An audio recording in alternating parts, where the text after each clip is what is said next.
causes of water pollution is human activity and its consequences, which we will now go on to the explanation. Global warming. Rising global temperatures cause the carbon dioxide emissions heat the water, reducing its oxygen content. Deforestation. Felling forests can exhaust water resources and generate organic residue which become a breeding ground for harmful bacteria. Industry, agriculture and livestock farming. Chemical dumping from these sectors is one of the main causes of eutrophication of water. Rubbish and fecal water dumping. The UN says that more than 80% of the world's sewage finds its way into the seas and rivers untreated. Water destruction have been happening in the Ground Valley, the epicenter of economic activity in the country. Water destruction can be for many reasons. It can also be scheduled destruction for maintenance. But what we have had are many unscheduled disruptions from several pollution events happening back to back. As river water pollution increases, concentration of the existing pollutant increase. Consequently, its increased water quantity scarcity since good quality water available for use decrease and higher water treatment costs due to the presence of new pollutant. Moreover, the ecological health of the water bodies and the surrounding ecosystem degrade, affecting aquatic life and habitat, and recreational activities. The Department of Environment use Water Quality Index and National Water Quality Standard for Malaysia to evaluate the status of the river water quality. The river water quality was assessed based on a total of 5,083 samples taken from a total of 473 rivers. Out of 473 rivers monitored, 278, which is 59%, were found to be clean. 161, which is 34%, slightly polluted, and 34.7% is polluted. There are freshwater in rivers, lakes, and aquifers, and groundwater resources account for about 99%. Despite the abundance of groundwater, it only accounts for 2% of total water use for domestic, agricultural, and industrial sectors. Lack of information to indicate groundwater source, which makes it non-sustainable, and lack of local expertise on groundwater are factors of underutilization of groundwater resources. Malaysia receives more than 25,000 cubic meters of renewable water per capita annually from its extensive river system that consists of more than 150 rivers. The amount of renewable water that Malaysia receives far exceeds that of many other parts of the world. In Malaysia, the most tapped raw water sources are rivers, which are technically under the jurisdiction of the respective state governments. As development becomes more rampant, especially industrialization, river water quality becomes seriously deteriorated. Plus, the water characteristics become more complex with the existence of new contaminants. At this time, conventional treatment system is not capable to remove these contaminants, and as a result, they might enter the distribution and supply network.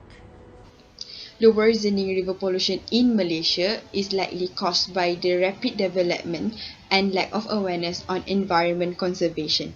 We have 189 river basins and record an annual rainfall of 3,000 mm. Out of 189 rivers in the country, 11% of them were considered polluted. For example, in Pasir Gudang, Johor, it is known as Malaysia's dirtiest and most polluted river. 2019, Kim Kim River toxic pollution is a water pollution incident that occurred on 7 March 2019 caused by illegal chemical waste dumping at Kim Kim River in Pasir Gudang, Johor, Malaysia. The illegal dumping released toxic fumes affecting 6,000 people and hospitalizing 2,775 people.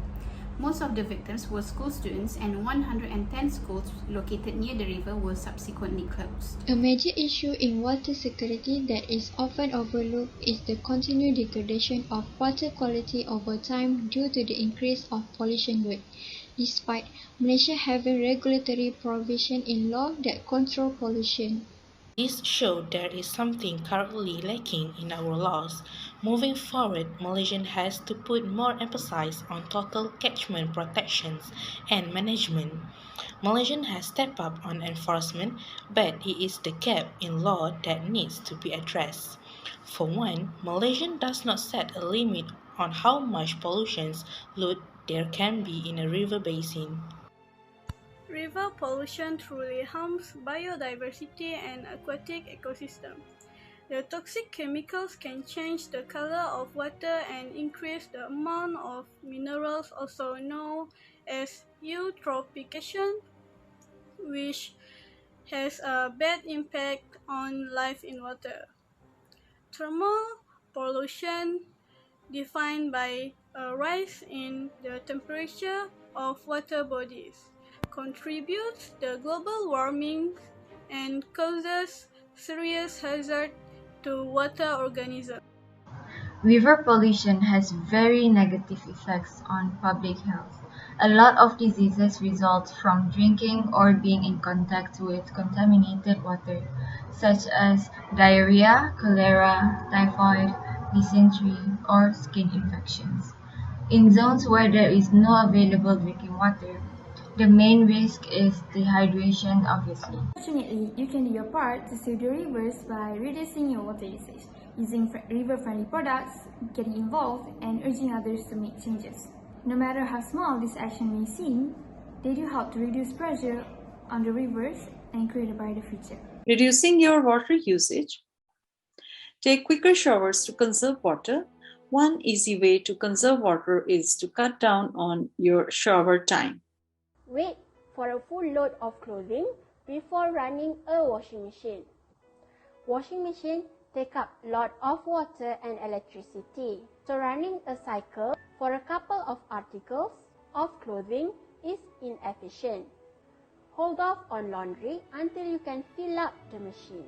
Turn off the water when you are not using. Avoid letting the water run while you are brushing your teeth or shaving. Collect unused water. A lot of wasted water comes from showers, air conditioners, and similar sources. You can often collect the water and repurpose it. Place a few containers under the water to gather it, then reuse it to water your plant or lawn. Conserve water when you are not at home. When you're at a hotel or another area, act like you were at home. It's tempting to let the water run because you're not responsible for the water bill. Using river-friendly products. Select biodegradable cleaning products. Any chemicals that you use will end up in water supply. Choose natural or create your own cleaning products or disinfectant agents out of vinegar, baking soda, lemon juice, and other natural products. These products have far less of a negative impact if they reach the river. Throw any waste into the garbage or recycle it if it can be recycled. Avoid dumping anything directly into the river. This includes washing garbage down a drain as well, because it can still end up back into the river and polluting or clogging it. Getting involved, volunteer for a river cleanup project, do a quick search for river conservation groups online. If you live near water, change a non-profit community groups helps preserve it. Report any river pollution you see. Serve as a river keeper by telling others about any issues you see when you're down by the water. When you see something wrong, you can usually call a river conservation group and tell them. Encouraging others to save rivers. Spread conservation news on social media, post on Facebook, Twitter, and other sites about conservation. Tell others about the need to conserve water and what they can do to protect the river.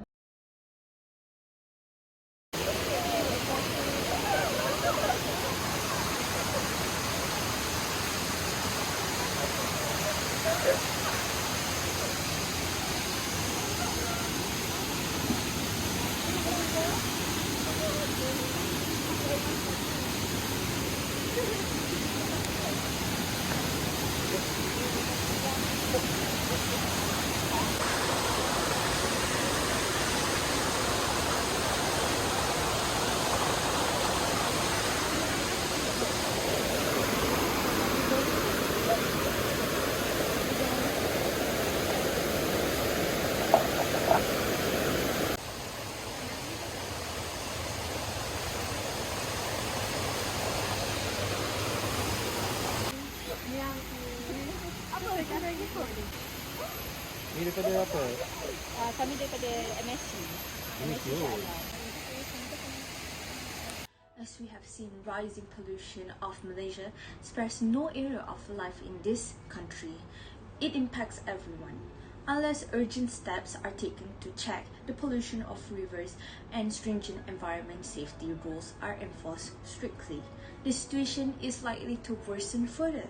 Keep the waters clean is everyone's job. No water, no life. Clean, safe rivers minimize the danger to human health and enhance the quality of life. I believe that it is possible to satisfy the needs of the people and nature for fresh water if the water is handled wisely.